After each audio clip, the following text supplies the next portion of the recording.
नजरिया अलग है। अगर देखोगे सही आत्मा से तो भगवान सबके अंदर विराजमान है। 77 भगवान है सृष्टि में, हर जगह भगवान है। भगवान को पहचानने की देर है। कलयुग में महाराज ये हो गया कि व्यक्ति ने जैसा चश्मा पहन लिया उसको वैसा दिखने लग गया। अगर ब्लैक कलर का पहना तो ब्लैक ही ब्लैक नजर आएगा, और येलो कलर का पहन लिया तो येलो येलो नजर आ रहा, और व्हाइट कलर का पहन लिया तो व्हाइट ही व्हाइट।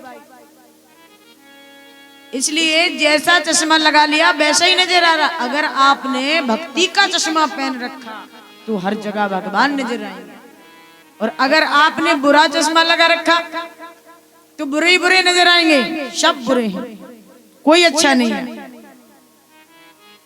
इसलिए देखने का नजरिया है, नजरिया बदलना चाहिए। महाराज कलयुग में तो सास बहू में ही झगड़ा हो जाता है। सास बहू में ऐसा झगड़ा होता है कि मानो एक दूसरे को शेर की तरह देखती हैं। वो कहती मैं शेर, वो कहती मैं सवा शेर। लेकिन कभी झगड़ा नहीं करना चाहिए। देखो, एक सास भी एक बहू थी, और बहू भी एक बहू है, और सास भी एक बेटी थी, फिर बहू बनी, फिर बहू से सास बनी, और बहू भी एक बेटी बन के आई, और बहू बनी और सास भी बनना है। अगर सास अपनी बहू को सताएगी या बहू सास को सताएगी तो बहू को भी सास बनना है, बहू की भी बहू आएगी। इसलिए प्रेम से रहना चाहिए, कभी झगड़ा नहीं करना चाहिए।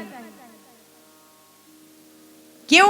देखिए, अगर बेटी आ रही तो एक माँ को छोड़ के आती है और दूसरी माँ को अपनाती है। सास भी एक माँ है। अगर देखो, अभी मैंने कहा नजरिया सही है तो सास भी माँ है और बहू भी बेटी है। अगर सास देखे तो बहू ही बेटी है और बेटी ही बहू है। देखने का नजरिया अलग है बस। देखिए, आज आपके बच्चे आपको सताएंगे, आपका बेटा आपको सताएगा, घर से निकालेगा। कल बेटे की बहू भी आएगी और बेटा भी होगा, वो उनको निकालेगा। सीढ़ी पर सीढ़ी है, इसलिए पहली सीढ़ी सुधारो, क्योंकि ऊपर की सीढ़ी ना बिगड़े।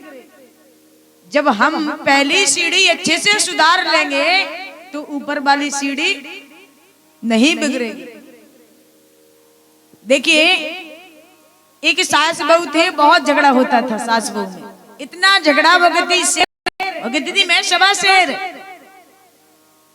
अब सास बहू में झगड़ा हुआ जब, तो सास ने कहा ये मानती नहीं, बहू को कैसे सबक सिखाऊं। तो सास क्या ले आई, अद्धा झारा तोड़ के जंगल से और आंगन में रख लिया, और डेली दिन पूजा कर रही उसकी। क्या कर रही, जे जे जे मोरे अद्धा झारे, ससुर मरे और सातऊ सारे। बहू ने देखा ये तो मेरे बाप को भी मार रही है, मेरे भाइयों को भी मार रही है। अब बहू ने क्या कहा, तू शेर तो मैं सवा शेर। बहू ने गाजर और मूली खरीद ली, और बहू कह रही जय जय जय मोरी गाजर मूली, सास मरे और नंदे होए लूली। अब बताइए, शेर और सवा शेर में कोई फर्क नहीं है, तो ऐसा झगड़ा होता है सास बहू का। इसलिए जब सास ने सोचा कि बहू भी ऐसा बोल रही, बहू ने सोचा सास भी ऐसा बोल रही, तो दोनों ने सुर कर लिया, आपस में प्यार से रहने लग गई। झगड़ा क्या करना है बताइए। इसलिए कभी झगड़ा नहीं करना चाहिए, प्रेम से रहना चाहिए। और मैं तो कहती हूं, देखिए, सास माँ से बढ़ के होती है। माँ तो माँ होती है, उन्होंने तो हमको जन्म दिया, पाला है, लेकिन सास ने हमको परिवार दिया, घर दिया, पति दिया, सब कुछ दिया। इसलिए माँ से बढ़ के सास होती है। इसलिए सास की बात को ज्यादा मानना चाहिए, सास की बात को मानना चाहिए और उनके वचनों पर अमल करना चाहिए और उनका आशीर्वाद लेना चाहिए, क्योंकि बड़ों का आशीर्वाद कभी भी बेकार नहीं जाता है, अच्छा ही होता है। इसलिए बड़े प्रेम से रहना चाहिए, हर बात सास से पूछना चाहिए अपनी। क्यों? क्योंकि वो सास बहू बनी, फिर माँ बनी, फिर सास बनी, तो उनको बहू से ज्यादा अनुभव है, वो बहू से ज्यादा जानती हैं। इसलिए बड़े प्रेम से रहना चाहिए। बोलिए वृंदावन बिहारी लाल की।